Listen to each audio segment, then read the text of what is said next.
بسم اللہ الرحمن الرحیم۔ وضو کے فرائض، وضو کی سنتیں، مستحبات، مکروہات اور نواقض وضو مکمل ہو چکے۔ آج ہم مکمل طریقہ وضو کرنے کا کہ کس انداز میں وضو کرنا ہے۔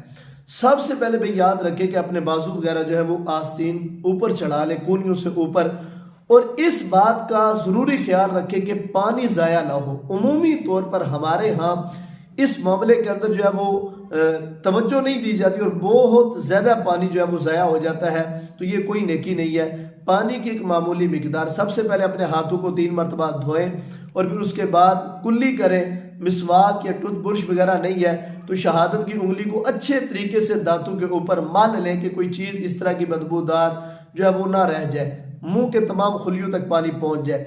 اسی طرح کلی کے بعد دائیں ہاتھ سے ناک کے اندر پانی چڑھائیں اور یہ جو چھنگیا چھوٹی انگلی ہے الٹے ہاتھ کی، اس سے ناک کی اچھے طریقے سے صفائی کریں تاکہ جو گرد و غبار وغیرہ ہے وہ نکل جائے، اور دوران نماز یہ نہ ہو کہ پوری نماز میں انگلی جو ہے وہ ناک کے اندر بندہ ٹھونس کے رکھے۔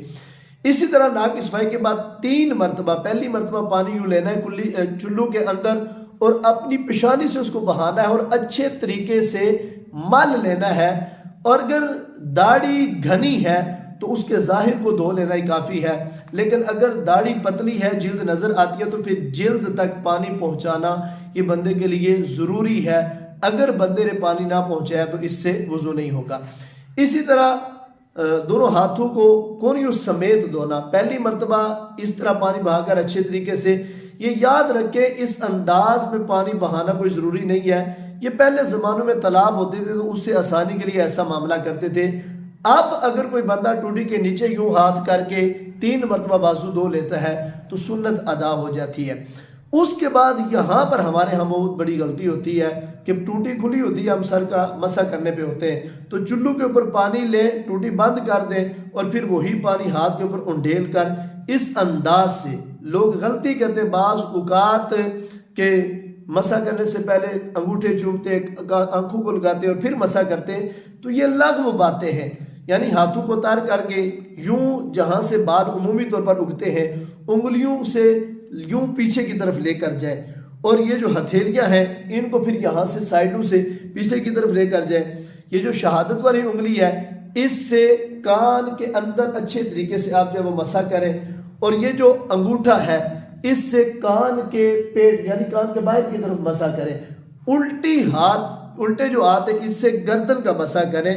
گلے کا مسح کرنے کی جو لوگ گھماتے ہیں اچھے طریقے سے ایسے، یہ مکروہ کے زمرے میں آ جاتا ہے، بلکہ صرف ہاتھ جو تر ہیں ان کو پیچھے گدی کے اندر لگانا، اور پھر اس کے بعد خلال کرنا، اس تر ہاتھ کو یوں داڑھی کے اندر پھیر لینا، اور پھر جو ہے وہ اپنی